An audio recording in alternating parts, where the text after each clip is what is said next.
Hi everyone, I'm Silwolf, and this video is going to be a little one about the Mitchells versus the Machines and the Furby content within the movie.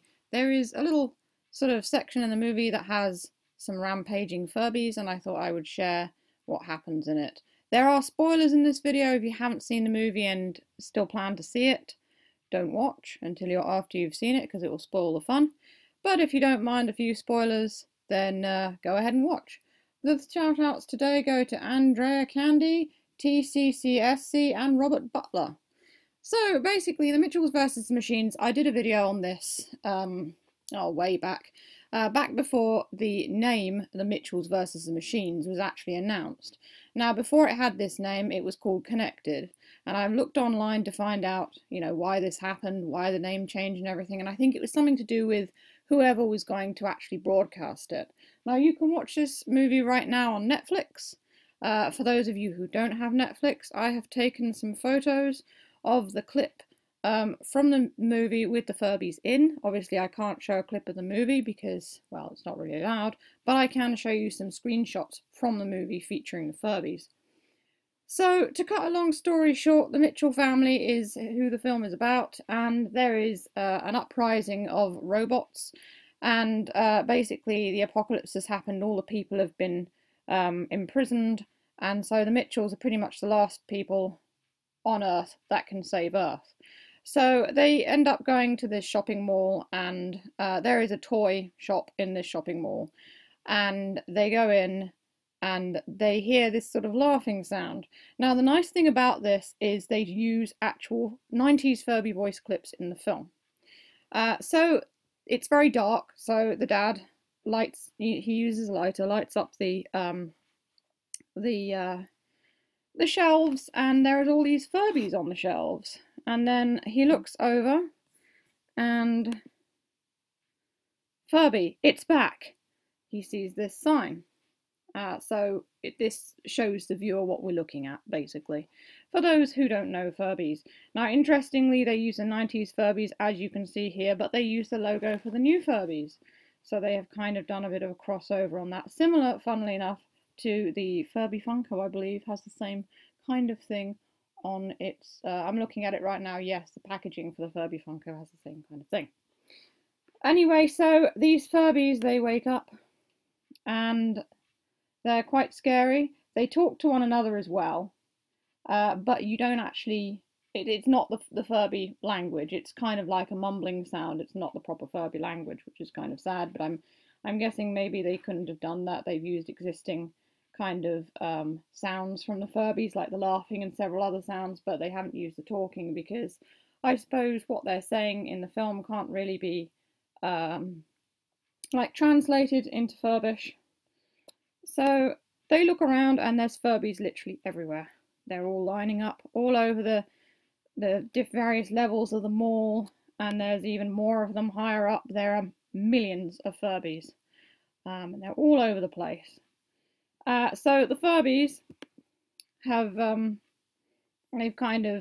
they realise that humans are dying off. As you can see, their voices are subtitled, so you can understand what they're saying. Behold, the twilight of man. And so this little Furby here, he jumps off, and the other Furby jumps off, one next to him, and they start literally flying towards the Mitchells to attack them. And they're all flying through the air. It's literally raining Furbies, as you can see. And if the Furbies get too close, their like sparks come out of their beaks, and you can see one of them's attacking Aaron, the younger brother here, while the dad tries to protect them.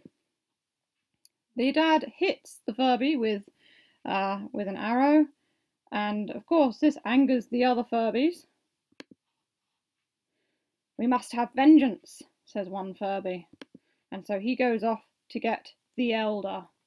Now the Furbies start singing this funny little song. I can't remember how it goes, so I'm not going to actually replicate it here.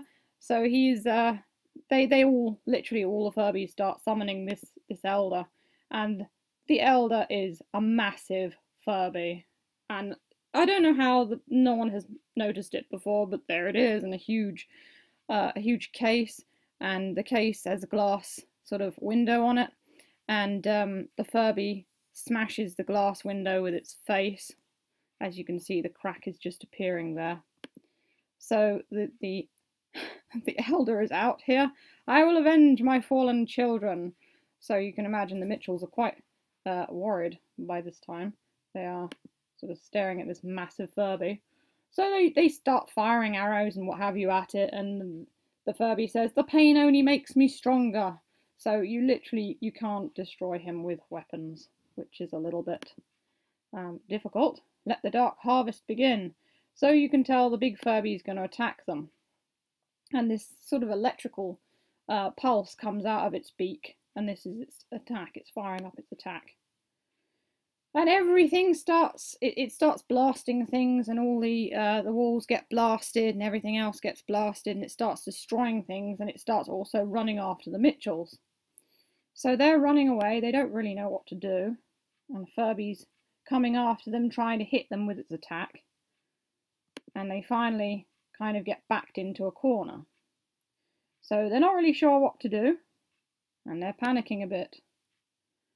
But there is a flashback to a trap the father made in a sort of like a memory scene earlier in the film, where he was trying to trap wild animals in their backyard. So he thinks that he can use this trap to trap the Furby. And to trap these little animals, it's like a rope trap. You sort of throw the rope over a tree, the animal walks into the circle of rope, you pull on it, the rope tightens around the animal, and you've got him. You can pull him up and he's suspended.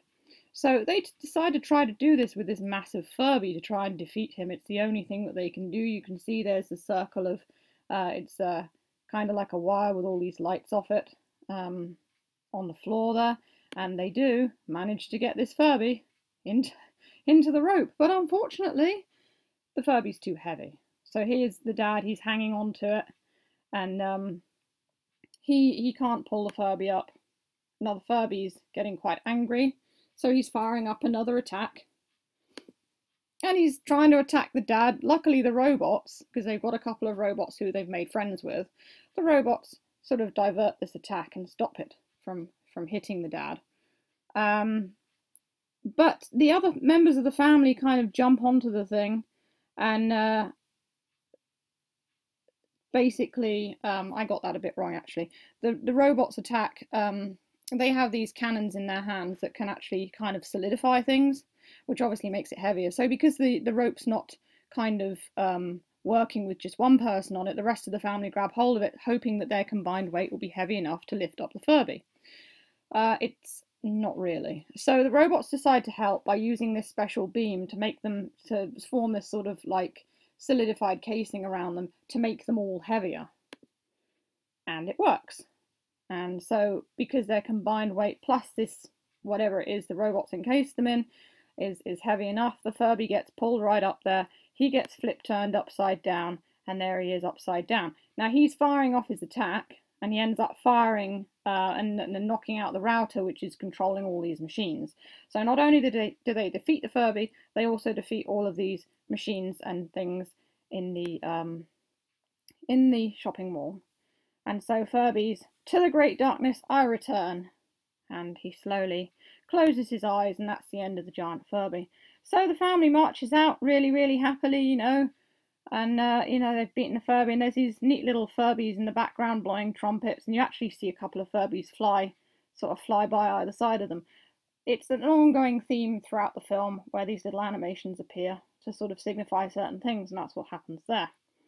And the final thing with the Furby is that Aaron has a little Furby in his hands, and it's got a little flame on its head there. And he says, "Oh, I can't stay mad at these guys," and he blows out the flame. Unfortunately, he doesn't keep the Furby, you don't see them again. So that's a rundown of the Furby scene in The Mitchells vs. the Machines. I hope I haven't bored you with this. For those of you who don't have Netflix or can't see the movie, I hope you enjoyed listening to this little thing of me blathering on about it. I basically wanted to do, you know, like a little thing about it, because I knew I kind of have to, because, you know, that's what I do, Furbies. So I was looking forward to seeing this film, and it came up on Netflix when I went on this evening, so I immediately watched it. This video is not going to be out until Monday though, and today is Friday. so I've no doubt more of you will have seen it by then. Anyway, I hope you enjoyed watching the video. I won't put up anything at the end because there's no point. So stay safe, stay healthy, and keep being awesome. This is Silverwolf signing off.